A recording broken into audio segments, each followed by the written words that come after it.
120 कोटी रुपयाची तरतूद अध्यक्ष महोदय करण्यात आलेली आहे। अध्यक्ष महोदय, आपल्या सर्वांना माहित आहे की माझ्या शेतकऱ्यांना कुठेतरी मदत केली पाहिजे, त्याला कुठेतरी एक मदत केली पाहिजे, यासाठी केंद्र सरकारची एक योजना होती पीएम किसान योजना, पीएम किसान सन्मान निधी योजना। या योजनेतून आतापर्यंत महाराष्ट्रामध्ये साधारणतः पहिल्यांदा, आता ते शेतकरी थोडे अजून कमी झालेत, साधारण पूर्वीचा विचार 1,19,00,000 शेतकऱ्यांना आतापर्यंत राज्य सरकारने 21 हप्त्यामध्ये, आज 22 आहे ते, आता ही घेतून जातं, त्यामुळं पीएम किसान महाराष्ट्रातील 1,19,00,000 शेतकऱ्यांना आतापर्यंत 21 हप्त्यामध्ये साधारणतः 39,000 कोटी, 39,299 कोटी रुपयाची आधार रक्कम करण्यात आली। त्याचबरोबर राज्याने नमो शेतकरी महासन्मान निधी योजनेअंतर्गत 7 हप्त्यामध्ये रुपये 13,017 कोटी रुपये अदा करण्यात आलेले। सदरच्या योजना मिळून अध्यक्ष महोदय पटोले साहेब, केंद्र आणि राज्याची मिळून साधारणतः माझ्या शेतकऱ्यांना आतापर्यंत 52,316 कोटी रुपयाची भरीव रक्कम शेतकऱ्याच्या खात्यावर जमा करण्यात आलेली आहे। अध्यक्ष महोदय, पीएम किसान योजनेअंतर्गत पात्र लाभार्थ्यांना आज 22वा हप्ता आज संध्याकाळी 5 वाजता या राज्याचे पंतप्रधान नरेंद्र मोदी साहेब यांच्या हस्ते, पंतप्रधान मोदींच्या शुभ हस्ते ज्योती विष्णू आंतरराष्ट्रीय सांस्कृतिक केंद्र खानापारा गुवाहाटी आसाम येथून वितरित करण्यात येणार आहे। संध्याकाळी 5 वाजता हा खूप मोठा कार्यक्रम आहे।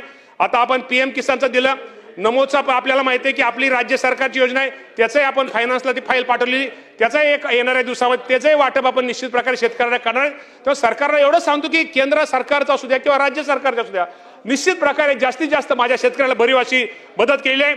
देशातील साधारणतः 9,32,00,000 शेतकऱ्यांच्या खात्यामध्ये आपल्याला माहिती आहे की 9,32,00,000 शेतकऱ्यांच्या खात्यामध्ये 18,640 कोटी थेट हस्तांतरित होणार आहे। त्यापैकी महाराष्ट्रातील आजचा विचार केला तर महाराष्ट्रामधील 91,00,000 शेतकऱ्यांना पीएम किसानची मदत साधारणतः आज संध्याकाळी 5 वाजता त्यांच्या खात्यामध्ये जमा होणार आहे। तसेच राज्यामध्ये नमो शेतकरी मागास सांगितल्याप्रमाणे ते लवकर आम्ही देतोय। त्याचप्रमाणे अध्यक्ष महोदय, ॲग्रिस्टॅक फार्मर आयडीच्या बाबतीत तुम्हाला माहिती आहे, अध्यक्ष महोदय, केंद्र शासनाच्या कृषी व शेतकरी कल्याण विभागामार्फत देशभर ॲग्रिस्टॅक ही योजना राबवण्यात येत आहे।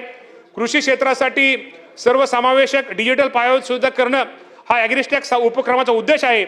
या प्रकल्पामुळे गरजू शेतकऱ्यांना योग्य वेळी सेवा प्रदान करणे, कृषी उपक्रमाची कार्यक्षमता सुधारणे हे निश्चित प्रकारे शक्य हे होणार आहे। राज्यामध्ये 1,71,10,697 शेतकऱ्यांची ही संख्या अध्यक्ष महोदय आहे।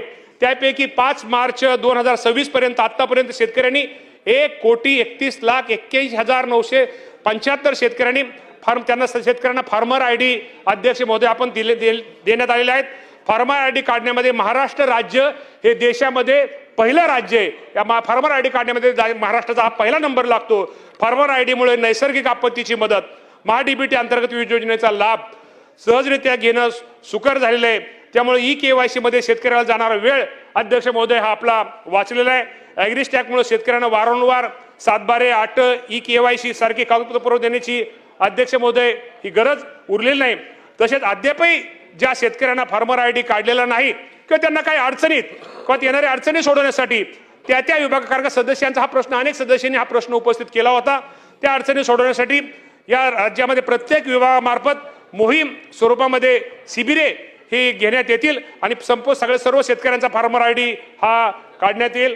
अध्यक्ष महोदय, आपल्याला माहिती आहे की नैसर्गिक शेतीला प्रोत्साहन देण्यासाठी माननीय राज्यपाल महोदयांनी ऑक्टोबर 2025 मध्ये माननीय मुख्यमंत्री, माननीय उपमुख्यमंत्री आणि लोकप्रतिनिधी यांची लोकभवन इथं परिषद घेतली होती। तसेच कृषी विद्यापीठाचे